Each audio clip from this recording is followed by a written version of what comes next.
Burn, they started to drag things outside. I went out, and nothing came out of it, despite the fact that the subject of the composition was rich and what was being described had made a deep impression on the child. They did not understand why they should write and what the use of writing was. They did not understand the art, the beauty of the expressing of life in words, and the attraction of this art.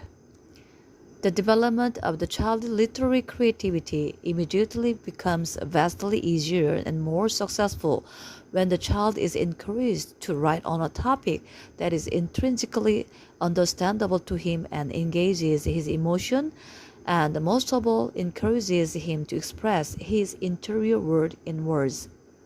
Very often, a child writes badly because he has nothing he wants to write about. Blonsky writes, a child must be taught to write only about what he knows well and has thought about much and deeply. There is nothing more harmful to the child than giving him a topic about which he has thought little and on which he has nothing much to say. To make a child into a writer, one needs to develop in him a strong interest in the world around him. The best thing is for the child to write about what he is very interested in, especially if he understands it. The child must be taught to write about what he is deeply interested in and has thought about much and deeply, about what he knows and understands well. The child must be taught never write about what he does not know, does not understand, and is not interested in. And yet, the teacher sometimes does exactly the reverse and thus kill the writers in the child.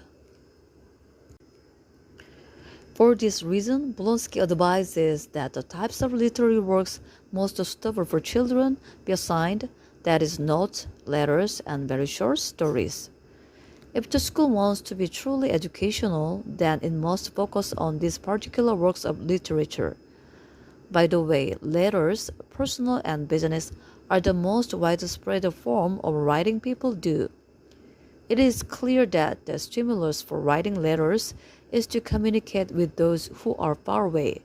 Thus, social education should motivate the child writer in the same way. The wider the circle of people with whom a child is connected, and the closer his ties with them, the greater is the stimulus